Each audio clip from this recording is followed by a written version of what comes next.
ఏమండి, గతంలో state highway ఉంటే దాన్ని నేషనల్ హైవే చేశాను నేను. నేషనల్ హైవే తర్వాత బీఆర్ఎస్ గవర్నమెంట్ వచ్చిన తర్వాత అమౌంట్ అలాట్ చేశారు, దానికి టెండర్ ప్రాసెస్ కంప్లీట్ చేశారు.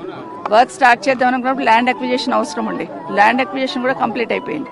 వర్క్ స్టార్ట్ చేద్దాం అనుకున్న టైంలో గవర్నమెంట్ చేంజ్ కావడం జరిగింది. నేను ఇప్పుడు ఎవరి మీద నెట్టనండి, ఇమీడియట్ గా ఈ వర్క్ కంప్లీట్ చేయాలని రిక్వెస్ట్ చేస్తాను. విషయంలో కొన్ని ఆరోపణలు వస్తున్నాయి, ఎందుకు డిలే జరిగింది, డిలే జరగడం వల్లనే ఈ రోజు ప్రమాదాలు జరిగినట్టు కొంత ఆరోపణలు వస్తున్నాయి. రైట్, ల్యాండ్ అక్విజిషన్ వాళ్ళ ల్యాండ్ తీసుకున్నప్పుడు యాజ్ పర్ రూల్ ప్రకారం చేయాల్సిందే చేస్తున్నాం. అలైన్మెంట్ మార్చలే కదా, ల్యాండ్ అక్విజిషన్ చేయాలి చేస్తున్నాం. ల్యాండ్ అక్విజిషన్ కంప్లీట్ అయిన తర్వాతనే టెండర్ పిలుచున్నాం. టెండర్ కంప్లీట్ అయిపోయిన తర్వాత వర్క్ స్టార్ట్ చేసే టైంలో ఎలక్షన్ వచ్చిందండి. ఎలక్షన్ అయిపోయి కూడా 2 years అవుతుందండి. 2 years అవుతుంది, 2 సంవత్సరాలు అవుతుంది.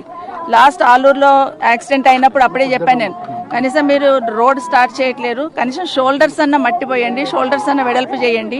అప్ప దగ్గర నుండి మొదలు పెడితే ఇంతవరకు మొత్తం షోల్డర్స్ అన్ని కట్ అయిపోయి ఉండే. అప్పుడు నేనే కలెక్టర్ గారితో మాట్లాడి కనీసం షోల్డర్స్ అన్న చేయండి, కనీసం వెహికల్ దిగడానికి వస్తుంది అన్నప్పుడే షోల్డర్స్ చేసుకుంటూ వచ్చారు.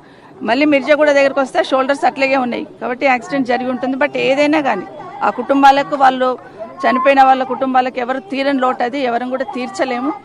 ఇప్పుడు రాజకీయాలకు తావులేదు, ఇమీడియట్ కంప్లీట్ చేయాలి, వాళ్ళ కుటుంబాలను ఆదుకోవాలని ప్రభుత్వాన్ని కోరుతున్నాం.